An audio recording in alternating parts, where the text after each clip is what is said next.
warahmatullahi wabarakatuh. Selamat sore semuanya. Terima kasih sudah bergabung dalam Ngabuburit Online kali ini.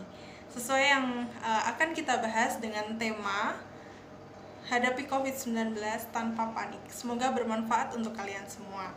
Yang pertama, saya akan memperkenalkan diri saya. Halo, selamat sore semua. Perkenalkan, nama saya Yusi Selviani. Saya seorang perawat pada tema Ngabuburit Online kali ini dengan tema hadapi COVID-19 tanpa panik. Yang pertama, saya akan ngebahas tentang COVID-19 atau Coronavirus Disease 2019. Ditemukan di kota Wuhan, China pada akhir Desember 2019.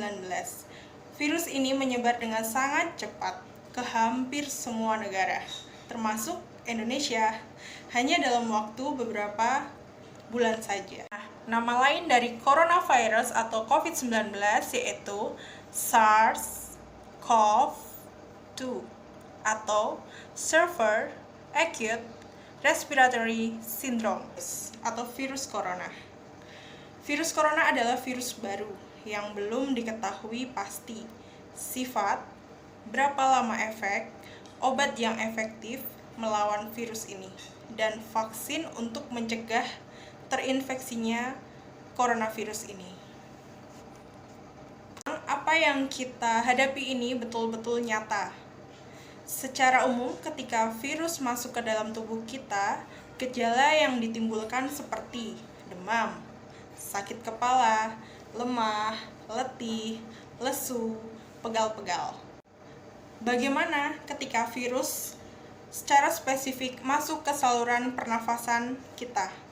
Gejala yang akan timbul, contohnya seperti batuk, kemudian pilek, hidung tersumbat, nyeri di tenggorokan, dan yang paling parah adalah sesak nafas.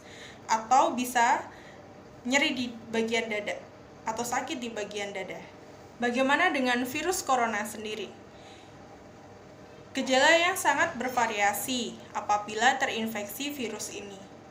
Contohnya seperti yang sudah dijelaskan tadi salah satunya. Kenapa bervariasi? Karena daya tahan tubuh masing-masing orang itu berbeda. Kalau kita sebagai anak muda, sehat, aktif, nggak ada penyakit, dan daya tahan tubuh kita baik, kemungkinan gejala yang ditimbulkan itu ringan.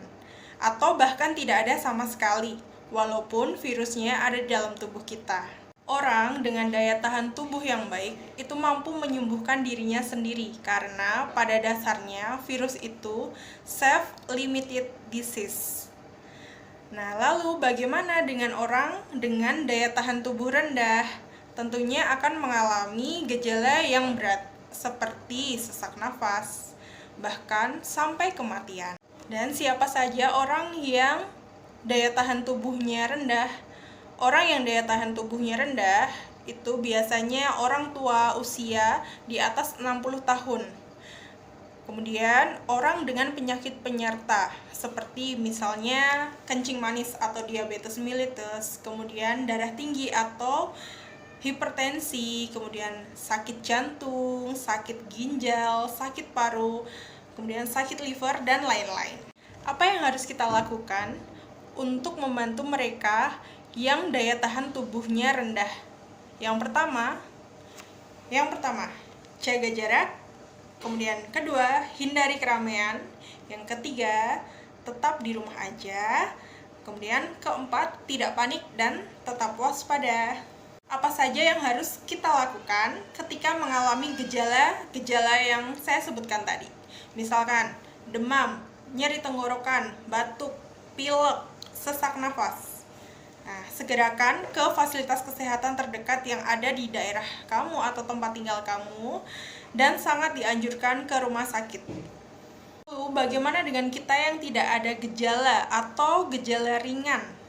Timbul misal tidak enak badan atau sumeng-sumeng atau terasa meriang gitu. Sebaiknya tetap jaga jarak, hindari keramaian, dan di rumah untuk meningkatkan daya tahan tubuh kamu.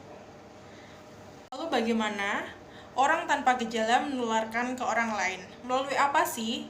Melalui batuk, bersin, kemudian berbicara. Penting untuk kita jaga jarak 1 meter.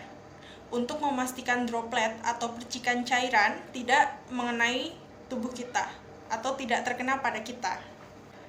Terutama hindari untuk tidak menyentuh area wajah kita dengan tangan yang belum bersih, belum cuci tangan, karena virus tersebut dapat menyebar melalui mukosa mata, hidung, dan mulut. Mari kita bersama-sama berperan membantu untuk memutus rantai penularan virus ini dengan cara jaga jarak, hindari keramaian, di rumah aja, jangan panik dan tetap waspada, dan terapkan perilaku hidup bersih dan sehat dengan cara mencuci tangan 6 langkah dengan cara yang benar, menggunakan sabun, dan makan makanan yang bergizi. Terima kasih.